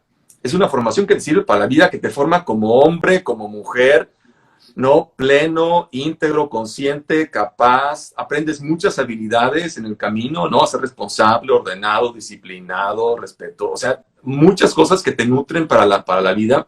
Entonces, hacer la experiencia, ¿no? Probar. Y ser muy honestos en el proceso, ¿no? Las realidades de México y de Estados Unidos son muy distintas. Yo, por mi experiencia personal, añadiría otro componente a quienes yo sí le recomendaría a un joven o una joven tener un poquito de experiencia de vida antes de entrar a la vida religiosa. Por ejemplo, nosotros acá en mi provincia hemos tomado, insisto, la situación es muy distinta acá de como es en México, ¿no? Pero hablando acá, nosotros no aceptamos a nadie menor de 21 años. La edad mínima para que alguien entre a nuestra provincia acá en Estados Unidos es 21 años. ¿Por qué? La experiencia nos ha enseñado que cuando los jóvenes vienen con una carrera profesional o cualquier otro tipo de preparación académica o profesional, ¿no? Y ya tienen algo de experiencia de vida en el trabajo, en la relación, en una relación romántica, con sus familias, la experiencia de haber tenido éxito en su vida personal y profesional, la experiencia también de haber fracasado en su vida personal y profesional, ¿no? Eso acá nos ha enseñado que el joven entra como con más tablas, ¿no? Con más tablas para enfrentar la realidad de la iglesia en esta iglesia muy particular acá en Estados Unidos, ¿no? Quienes han entrado en los últimos, antes se acostumbraba que entraran muy jovencitos, ¿no? Eran otros los tiempos. Acá hemos aprendido ahora que los que entran después de 25 años, la mayoría de los que entran después de 25 años, perseveran. 25, 30 años o más, yo entré de más, ¿no? Y hay un buen índice de perseverancia, como que hay un nivel de madurez que enseña a los jóvenes a enfrentar los retos de la vida de la iglesia acá en Estados Unidos, ¿no? En el caso de México, yo me atrevería a proponer eso, ¿no? ¿Por qué? Porque también cuando los jóvenes hacen esa experiencia de vida, ya sabes a qué renuncias. Sí. Ya sabes a qué le tiras, ya probaste lo que es tener un trabajo, lo que es ganar tu dinerito, lo que es pagar las cuentas, lo que es lo que cuesta la vida, ¿no? Ya sabes lo que es estar a lo mejor enamorado, ¿no? De una chica, de un chico, ya sabes cómo late el corazón, ¿no? Lo que se siente, aquello, y es todo eso es don y es regalo de Dios y es parte de la experiencia, ¿no? Yo recomendaría eso. Y sobre todo que entiendan que la vida religiosa y sacerdotal no es una vocación súper extraordinaria para unos cuantos elegidos que Dios... No. Oye, mis respetos para ustedes los casados, ¿eh? Hay quien me dice, Pero mi respeto es para ustedes, porque los religiosos sacerdotes, porque ustedes decidieron no tener mujer, no casarse, no tener hijos. Yo decía, sí, pero mi respeto es para los casados que decidieron tener, de entre todas, una. Sí. Y con esa, vivir, convivir, dormir, despertarse, soñar, trabajar, luchar, acompañarse, pelearse, reconciliarse, tener y criar hijos y educar. Oye, se necesita tener vocación para eso. Yo digo, yo insisto, a veces cuando acompaño espiritualmente, les digo, hay gente que no tiene vocación del matrimonio. Y hay gente que no debería de casarse, de la misma manera que hay gente que no tiene vocación al sacerdocio y la vida religiosa y no debe de entrarle a eso. Se necesita mucha decisión y muy buen discernimiento para ser un muy buen esposo y una muy buena esposa también. Entonces, la invitación es para eso, o sea, un proceso vocacional que les ayuda a discernir si es para una cosa o si es para otra, ¿no? Y transparencia, honestidad, apertura, ¿no? En el proceso. Y cuando uno es honesto en el proceso y uno de verdad se sienta a discernir, a dejarse acompañar por alguien, la presencia de Dios se manifiesta. Y aquello se manifiesta en una paz interior muy grande. No dejan de existir dudas, no dejan de existir broncas. Mira, nosotros tenemos una regla acá en Estados Unidos. Quien dice en las entrevistas que no tiene ninguna duda de que Dios lo llama para esta vocación, a esos son los primeros que les damos las gracias por participar. Sí. Mira, yo soy el único que queda de una clase de 7. Nosotros éramos 7 cuando yo entré. Y yo te puedo decir que de esos 7 había gente muchísimo más talentosa y brillante y capaz que yo. ¿Por qué yo? No sé. A lo mejor porque soy el más malo de los 7 y soy el más maletas y soy a lo mejor el que tiene más defectos, más pecados, más imperfecciones. Y aquí estoy, sostenido nada más por el amor y la gracia de Dios y nada más, ¿no? Y eso es, así es día a día. Hay gente que me dice, ¿ha tenido crisis? Uf, las crisis son parte del proceso. Sí. Si yo te pregunto, Pedro, ¿has tenido crisis en tu matrimonio? Sí, es parte del crecimiento, como tú lo dices, sí, cierto. ¿Cuántas veces a lo mejor no has visto otra muchacha de repente caminar y dices, ay, te mueve porque te mueve? No, pero dices, mi compromiso de fidelidad es a esta mujer, a esta familia. De la misma manera, nosotros nos puede mover de repente, ¿no? Ver a una chica, ya que eres voto de profesor de votos solemnes o sacerdote, ¿no? Pues dices, pues está bien, ¿no? La belleza es creación de Dios, todo, pero esta es mi decisión, ¿no? Este es mi compromiso, mi alianza está hecha en esta otra vocación. Y aquí estamos, imperfectos como somos, y aquí seguimos adelante. No, hombre, Javier, maravilloso, de verdad estoy feliz. Yo siempre lo he dicho, que cuando hago este tipo de charlas con religiosos, con sacerdotes, con laicos, mi intención es que la gente lo escuche para que se nutra, para que se aprenda, pero no sabes qué gran enseñanza me llevo el día de hoy para mi vida, para mi matrimonio. Después te las compartiré en privado. Estoy muy, muy feliz, de verdad, contentísimo. Siempre has dado más de lo que se te pide. Quiero cerrar con una anécdota muy, muy sencilla. Recuerdo que un par de veces te quedaste a dormir ahí en la casa, por lo que comenté al principio. Más de un par. Sí. Y a veces que comías o almorzabas o cenabas con nosotros, y le decía a mi mamá, oye, ¿y Javier?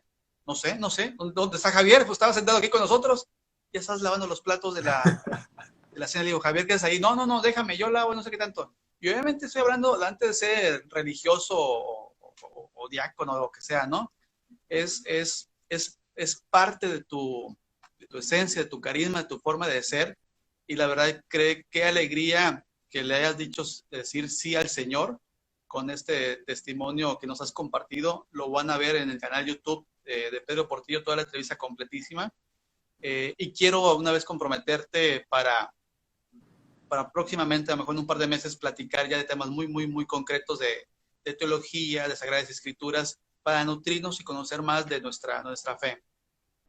Excelente, aquí está la orden. Y Sí, yo recuerdo la hospitalidad de tu mami, maravillosa, ¿no? Es porque tenía, a veces, bueno, el otro organista no iba a estar en la misa de 7 de la mañana el domingo con el obispo, yo vivía hasta el norte, por allá por Puerto Coloradas, y tu mami me decía, aquí está la casa, quédate, ¿no? Que está a unas cuadras.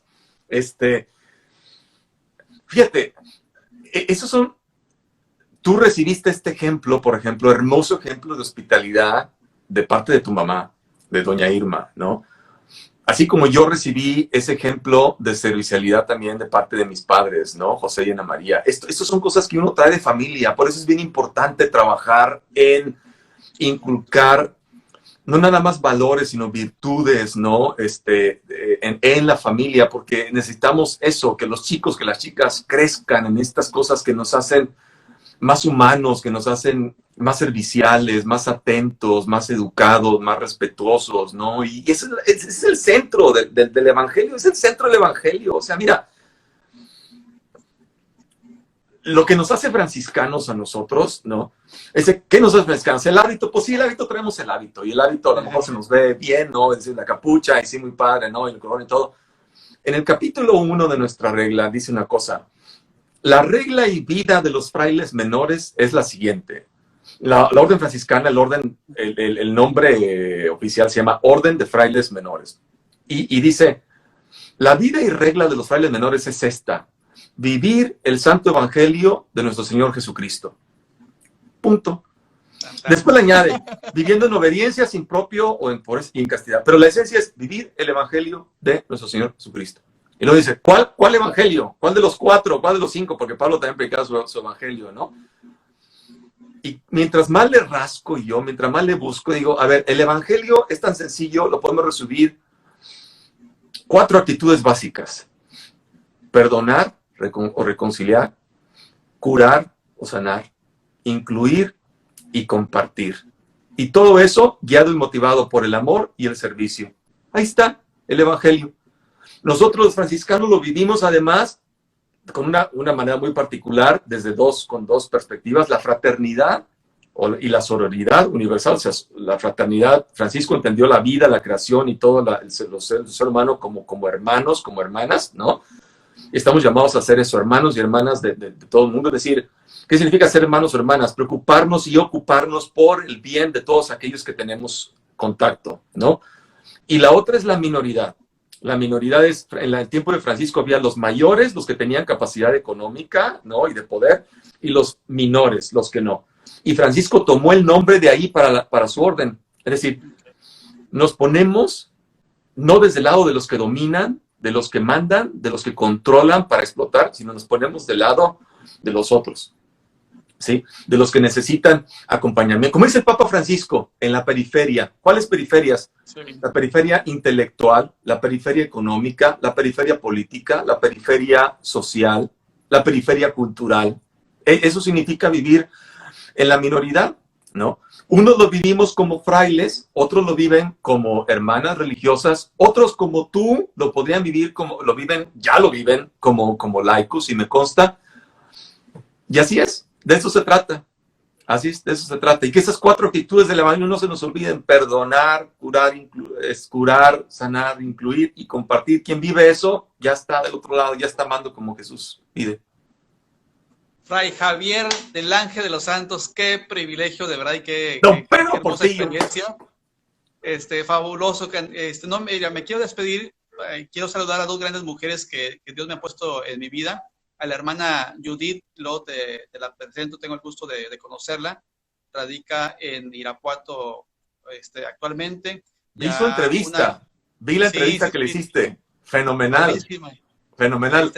Nos está escuchando y saludando. Hermana Judith, excelente trabajo, excelente historia de vida también. Me conmoviste, me conmovió mucho escucharte. Excelente entrevista la que tuvieron tú y Pedro, excelente.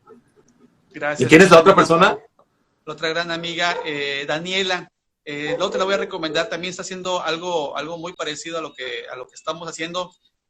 En Estados Unidos está ella, nos contactamos, y la sorpresa fue que estamos en la misma línea, queriendo transmitir cosas positivas, cosas buenas para los demás. Javier, te quiero dar un mega abrazo fuertísimo. Sabes todo el cariño que tenemos aquí en la casa, en casa de mamá, en Tampico.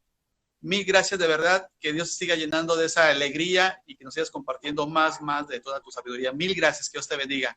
Gracias, Pedro. Y antes de despedirnos, una felicitación enorme para ti, porque qué bueno que, o sea, tú ahora sí nos estás poniendo el ejemplo a nosotros, ministros de la iglesia, ¿no? Nos estás poniendo el ejemplo con tu iniciativa de abrir este canal, ¿no? En las redes sociales, con tu empeño, con tu dedicación, con el amor que le tienes a Dios, a Cristo, a la iglesia, a tu familia, a tu esposa, a tus hijas, excelente, estás haciendo un trabajo maravilloso, nos estás poniendo el ejemplo a muchos. Quiero echarme el comercial, porque luego a veces me preguntaste, me decían, a ver, ¿qué hago? Yo hago ministerio bíblico acá en Estados Unidos, Sí. es la mayor parte de lo que hago. Hay un sitio de Facebook que se llama Verbum Dei, significa la palabra de Dios, por el cual ahí nos pueden seguir, Verbum Dei. Ahí nos pueden seguir. Ahorita está un poquito detenido porque estoy con otro proyecto ahorita en este verano, pero a través de ahí nos podemos contactar, comunicar y seguir. Ese fue el comercial. Yo lo pongo ahorita en los comentarios. Vuelvo a tu caso. Ojalá que haya más gente como tú, de comprometida, que ame la iglesia como tú, que sirva y se entregue a la iglesia como tú, porque eres un ejemplo para todos nosotros, Pedro. Y tantos otros jóvenes que conozco también como tú, que ya son profesionistas y padres de familia y esposos y esposas que están dedicados de verdad a lo suyo. Gracias por su ejemplo, por su testimonio de vida. Los quiero muchísimo y te deseo mucho más éxito en los años que vienen y en tus proyectos. Y gracias por considerarme para tener esta charla contigo el día de hoy. Por supuesto, Javier, un abrazo, que Dios te bendiga. Igualmente, Pedro, Dios te bendiga. Hasta luego. Bye bye, gracias. Bye.